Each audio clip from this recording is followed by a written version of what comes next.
when you go from thinking you're like an on-paper millionaire to registering as homeless, it obviously takes its toll. And I think, again, not coming from a place of vulnerability, but coming from a place of authenticity, I just want to share that process in real time with people, because this is something that takes a lot of work and will continue to take a lot of work.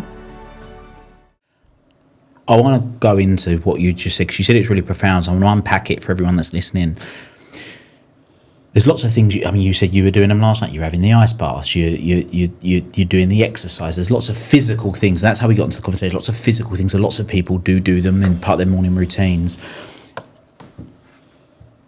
Words create worlds, and it's not just the words that we say, but it's the internal dialogue. And what's fascinating is a friend of mine, Alistair.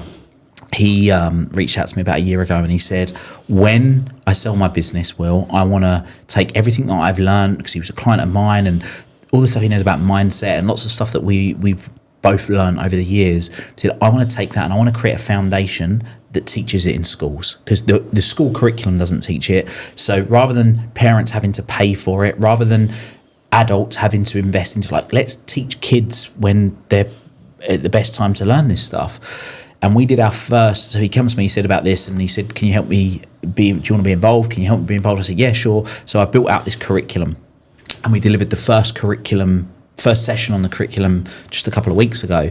And what was really interesting was when we broke out into the differences, what's positive and negative thinking, or what's positive and negative language, because most people don't think about thinking.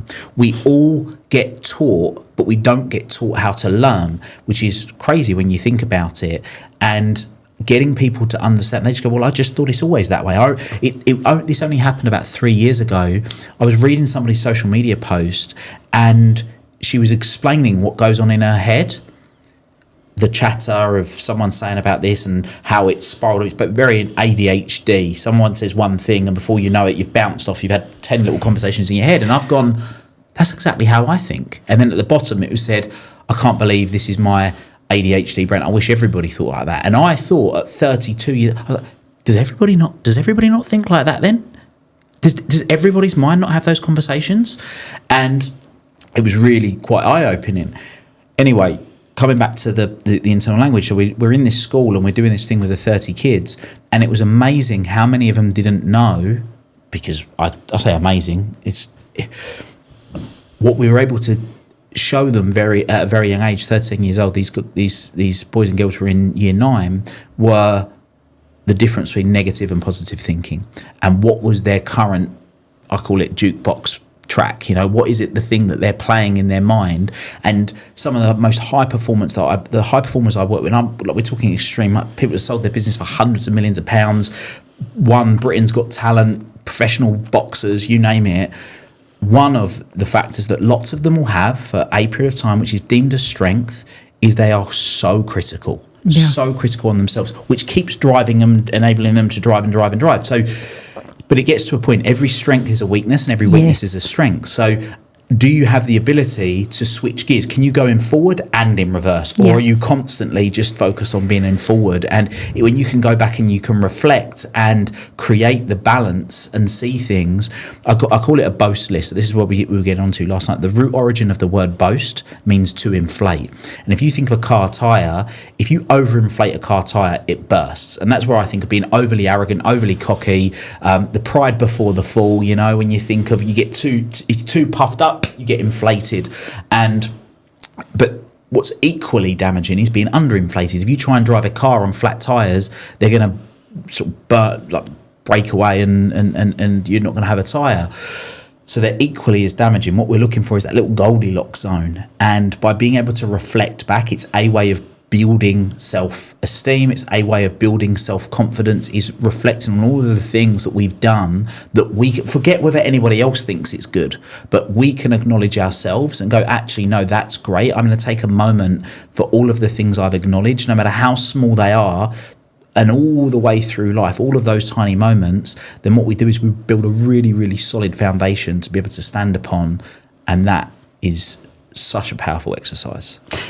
What you're saying there, and I said this to you last night, said that you don't realise what you've done for me having this conversation, because it's just so apt from the point of view, from where I am right now.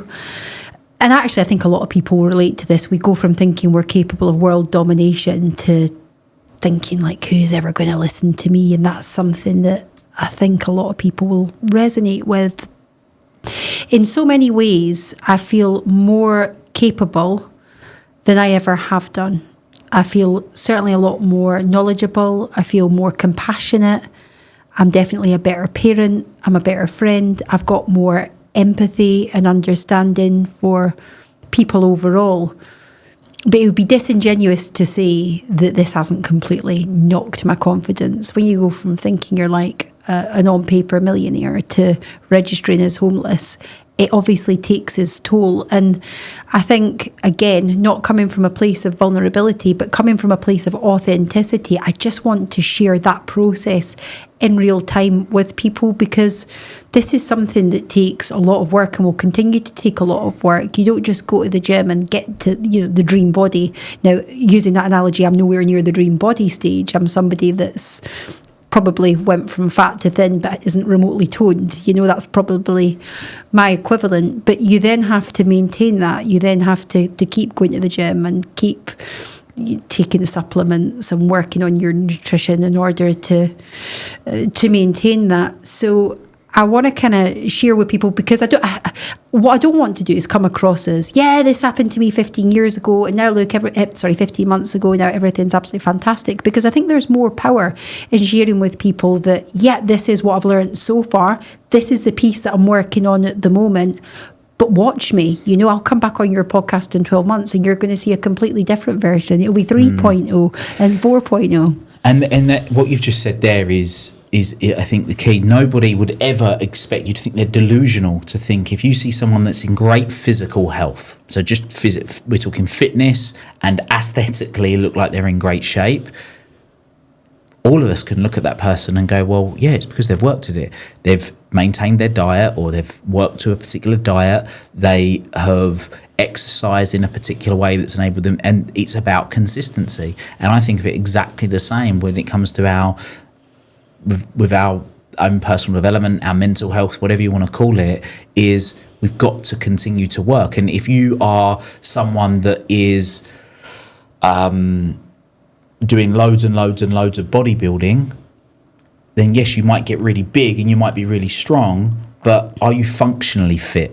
Can you go and run 5K without really having to try? Now, I know that I'm not setting world records for running a 5K right now, but I know that any day of the week I could run 5K, I can run 10K. If at a stretch, I could probably run half a marathon with no training. And I know I'm keeping it, but that's come as a result of being consistent over time and consistently doing the things that are going to enable to optimize in terms of our mindset, reflecting on where we've come, reevaluating where are we in terms of where I want to be, and is it working? Am I getting closer to or further away from where I want to be? And sometimes there's the catapult situation. If you want to use a catapult, you have to be pulled back before you get fired forward. And it's realising that sometimes, am I in the stage of being pulled back to be released, or actually am I just going backwards? And that's something that needs to take some, and that only comes with evaluation and reviewing things. So I'm going to be sending a free copy of my book, North Star Thinking, Master Your Mindset and Live a Life You Love, to someone that comments on this video. And if you're loving this video, then hit like and subscribe to get more.